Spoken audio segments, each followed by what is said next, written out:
Selamat sore Sobat Sehat semua. Bahagia sekali kita bertemu dalam acara Bincang Sehat Seru bersama scorecarddiet.com. Dengan saya, Hendro, dan narasumber kita yang sudah ada di sini, Dr. Grace dan Dr. Amel. Kita sapa sebentar, Dr.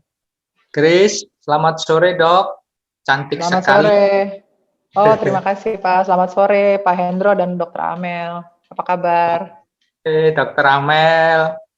Hai juga Dr. Grace, Pak Hendro. Sehat semua ya? Halo. Sehat. Amel semeringah banget dan cerah banget. Oke, baik Sobat Sehat. Topik kita pada hari ini adalah mengenal lebih dalam mikrobioma dan probiotik. Topik ini kurang populer, tetapi topik yang sangat penting. Jadi pada kesempatan kali ini, Scorecard Diet akan mengangkat tema yang sangat penting ini. Kenapa begitu? Karena akhir-akhir ini sehubungan dengan pandemi COVID-19, topik mengenai imunitas itu semakin trending. Nah, dalam hal ini kita coba gali lebih jauh mengenai mikrobioma dan probiotik ini yang katanya dapat meningkatkan sistem imun kita. Nah, tanpa berpanjang-panjang lagi, yuk kita bahas bersama Dr. Grace dan Dr. Amel, pakar dan praktisi mikrobioma dan probiotik kita. Langsung aja ya, kita tanya ke Dr. Grace dulu. Ya Pak, Dok, silakan Pak. Ya. Sebenarnya pertanyaan singkat aja, Dok. Apa sih, bisa jelasin apa itu mikrobioma, Dok? Baik Pak, saya akan coba jelaskan ya secara singkat tapi jelas ya. Jadi mikrobiom atau mikrobioma itu adalah materi genetik dari semua mikroba ya. Nah, itu mikroba termasuk bakteri, jamur, protozoa, kemudian ada virus juga yang hidup berdamai di dalam tubuh manusia. Ya, jadi kita sebenarnya tubuh kita itu terdiri dari banyak mikroorganisme tubuh gitu ya. Nah, manusia itu ternyata kebanyakan adalah lebih banyak mikrobiomnya. Itu ada sekitar 100 triliun mikrobiomnya ya. Jadi kalau melebihi dari sel tubuh manusia, itu perbandingannya 10:1. Ya, jadi lebih banyak mikroorganisme yang sehat tinggal di dalam tubuh kita daripada sel kita sendiri. Dan mayoritas itu memang hidup di usus besar kita. Namun ada juga mikrobioma yang hidup di kulit, di hidung, di mulut, dan di vagina, gitu ya, di vagina manusia ya. Jadi di seluruh tubuh kita itu memang hidup flora usus yang flora yang normal, flora bakteri yang normal itu ya, mikrobioma yang normal, yang akan menunjang kesehatan tubuh kita, imunitas tubuh kita. Nanti kita bahas lebih lanjut. Jadi mikrobioma itu mempunyai peran yang sangat besar itu dalam proses biologis dan fisiologis tubuh. Bukan hanya di imunitas saja. Mikrobioma juga dapat membantu pembentukan beberapa vitamin dalam tubuh kita, gitu ya. Tapi yang terutama yang kita rasakan pasti untuk kesehatan usus kita dan juga untuk meningkatkan imunitas tubuh kita. Oleh karena itu, mengapa topik ini sangat penting, apalagi kita hidup saat ini dalam masa pandemi itu, saat ini dalam masa pandemi COVID-19 ini, karena memang perlu kita mendalami lagi dan perlu teman-teman semua itu mengetahui manfaat dari probiotik itu dan bahwa tubuh kita itu mengandung mikrobiom yang sangat penting dan harus kita pelihara gitu ya.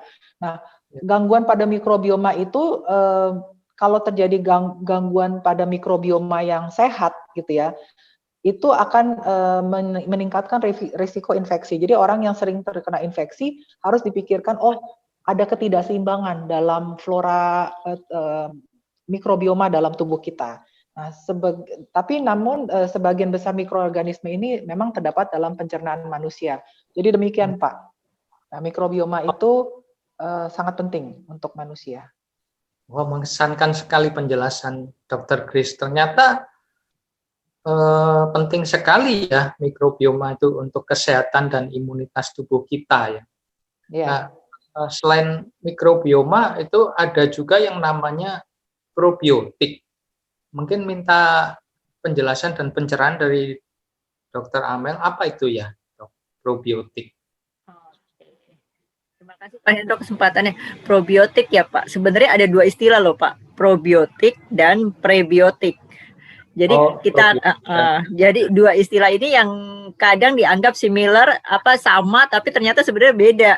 Karena probiotik itu adalah si bakteri sehatnya yang tadi mungkin Dr. Grace sudah sampaikan si mikrobiomnya yang bermanfaat bagi kesehatan tubuh kita khususnya pencernaan dan imunitas. Bakteri baik ini pasti terdapat di makanan dan minuman serta umumnya yang memang kita lakukan fermentasi ya untuk mengaktifkan si bakteri-bakteri baiknya. Contohnya misalnya pada Lactobacillus dan Bifidobacterium. Jadi si bakteri baiknya ya kalau probiotik, sedangkan prebiotik itu adalah makanan untuk si probiotik atau sumber asupan zat makanan ini yang tidak bisa dicerna oleh usus manusia, tapi dia akan menstimulasi pertumbuhan jumlah probiotik di dalam usus. Termasuk salah satunya adalah frukto-oligosakarida seperti inulin dan galaktopolisakarida. Padahal kedua sumber prebiotik kita bisa dapat dari makanan kita sehari-hari. Prebiotik ini walaupun sumber makanan untuk probiotik kita bisa asup dalam kebutuhan kita sehari-hari, yaitu dalam makanan pisang, bawang merah, bawang gandum juga itu tinggi akan prebiotik. Jadi selain kita mengkonsumsi probiotik sebagai bakteri baiknya, sebaiknya pun kita mengkonsumsi prebiotik untuk makanan si probiotik itu yang dikombinasi menjadi satu kesatuan. Kurang lebih seperti itu sih Bapak. Dari penjelasan Dr. Grace dan Dr. Amel ini kita jadi timbul rasa ingin tahu lebih lanjut kenapa sampai probiotik dan prebiotik ini menjadi demikian pentingnya. Ini giliran Dokter Amel. Lanjut ya, karena kita masih nyambung. Itu kita lagi ngebahas tentang si prebiotik dan probiotik. Benar banget, karena yang jelas karena bakteri baik ini kan pasti tadi kita sudah sampaikan bermanfaat untuk pencernaan seperti diare dan sembelit. Jadi mau yang BAB-nya cair maupun yang BAB-nya sangat susah, dua-duanya sangat bagus bila kita akan jauh lebih bermanfaat bila kita menggunakan prebiotik sebagai salah satu alternatif untuk membantu saluran pencernaan kita. Kemudian juga selain itu pastinya mengurangi gejala-gejala radang usus. Karena radang usus kan kita tahu pasti ada sistem pencernaan yang terganggu ya. Selain itu juga berkaitan dengan penggunaan antibiotik. Antibiotik jelas itu akan membunuh semua kuman. Jadi dengan menambahkan si probiotik ini pasti kuman kita akan mencoba membuat ekosistem atau saluran cerna kita berfungsi kembali.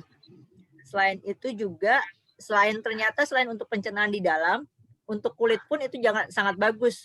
Jadi kita bisa menggunakan pemakaian dari luar untuk misalnya penyakit kulit seperti eksim, gatal-gatal yang berkelanjutan, psoriasis. Selain itu juga mungkin untuk beberapa infeksi saluran kemih dan juga di area kewanitaan seperti keputihan, penggunaan probiotik secara kita minum ataupun juga dari luar itu pun sangat baik untuk dilakukan.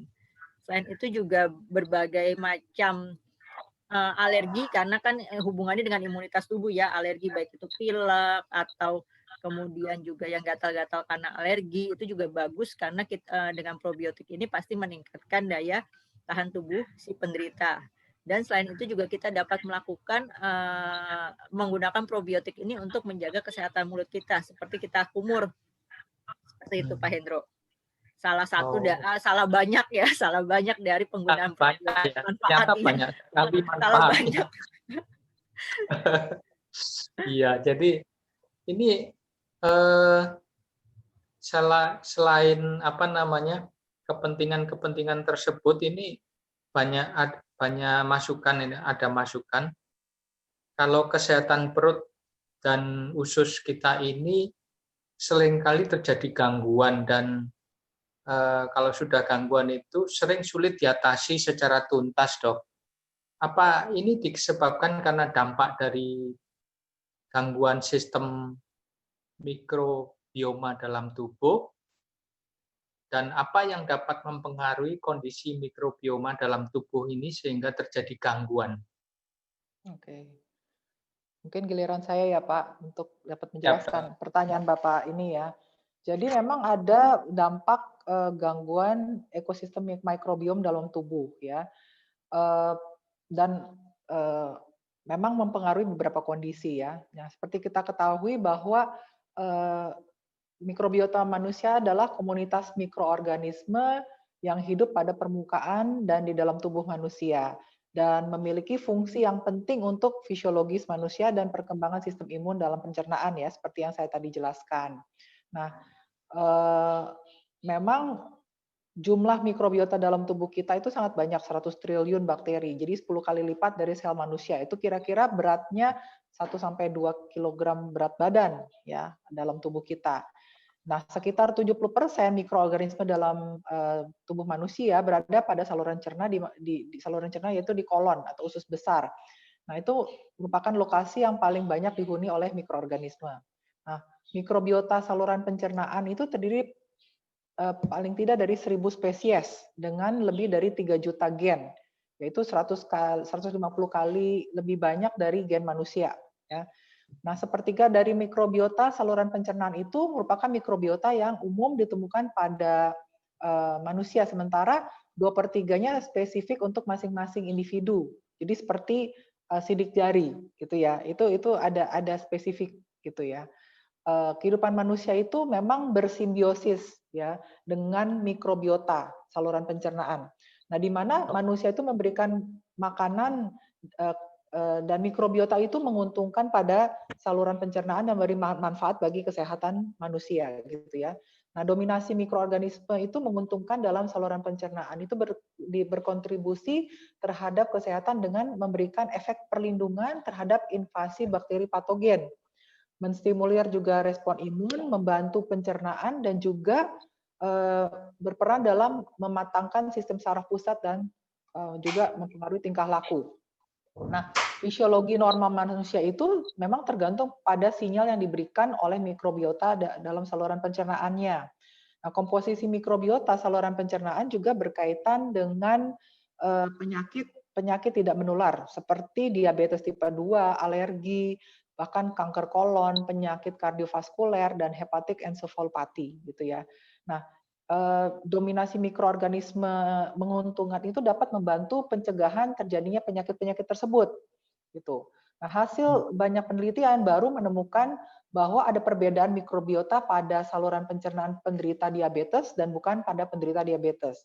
Dan terdapat kolerasi antara komposisi mikrobiota dengan obesitas. Jadi ada juga penelitian di mana orang yang terlalu obes gitu ya, ternyata waktu diteliti keseimbangan mikroorganisme mikrobiotanya tidak seimbang.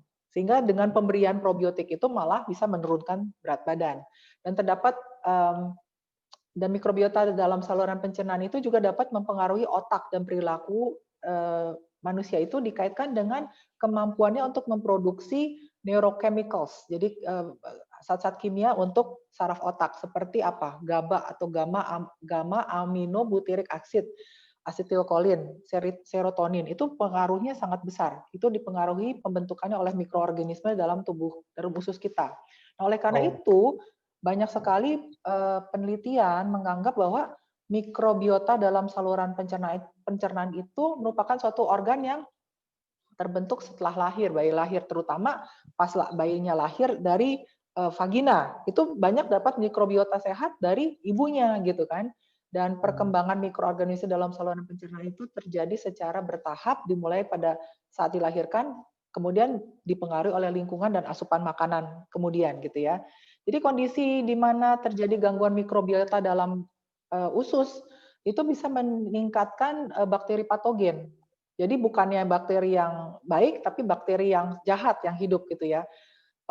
itu kita sebut dengan dysbiosis, di mana jumlah bakteri baiknya atau mikroorganisme yang baiknya lebih kurang dibanding yang patogen gitu ya, itu dysbiosis. Nah, faktor-faktor yang menyebabkan dysbiosis apa saja? Stres bisa. Kemudian pengobatan dengan antibiotik dalam jangka waktu yang panjang itu bisa. Usia, makin tua usia makin berkurang mikroorganisme yang sehat. Oleh karena itu sangat dibutuhkan probiotik itu pada orang yang makin bertambah usianya, makin lanjut usianya malah membutuhkan probiotik. Kemudian tentunya yang terakhir adalah gaya hidup ya. Gaya hidup seperti pola makan, pola tidur itu semuanya ada pengaruhnya ya.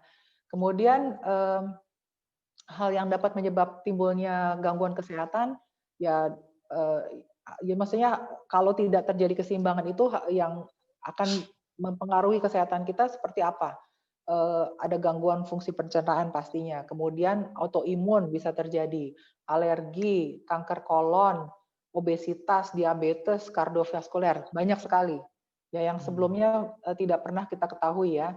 Jadi konsep yang paling populer saat ini untuk mengembalikan keseimbangan atau memodulasi mikrobiota saluran pencernaan yang terganggu adalah dengan pemberian probiotik, juga prebiotik yang tadi Dr. Amel jelaskan, dan gabungan keduanya juga ada, kita sebut simbiotik. Nah, probiotik adalah mikroorganisme yang hidup yang juga dikonsumsi dalam jumlah yang cukup dan memberikan manfaat kesehatan bagi inangnya. Tadi sudah dijelaskan oleh Dr. Amel ya.